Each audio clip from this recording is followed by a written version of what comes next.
Ang sinaunang Iran, na kilala rin bilang Persya, ay isa sa mga pinakadakilang kabihasnan sa kasaysayan ng mundo, isang imperyong sumaklaw sa malaking bahagi ng gitnang silangan at Asya.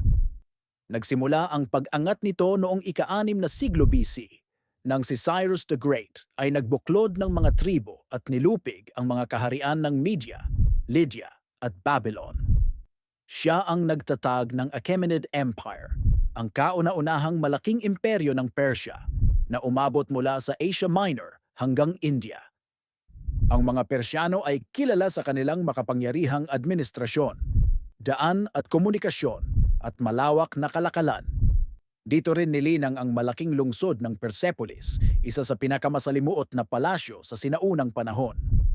Ngunit noong 331 BC, natalo ang Imperyong Achaemenid sa kamay ni Alexander the Great na nagwakas sa kanilang pamumuno at nagdala sa Iran sa panahon ng Hellenistikong impluensya.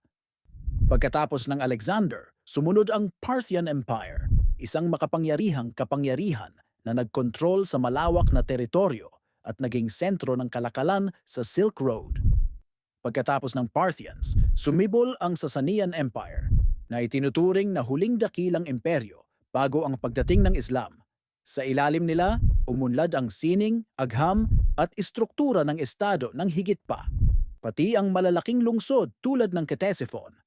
Sa kabuuan, ang sinaunang Iran ay hindi lamang malakas sa digmaan o politika. Ito ay malaki ang ambag sa kultura, relihiyon, sining at mga ideya na humubog sa kasaysayan ng mundo. At kahit nagbago na ang mundo, ang legasya ng sinaunang Persya ay nananatiling buhay at inspirasyon sa marami hanggang ngayon.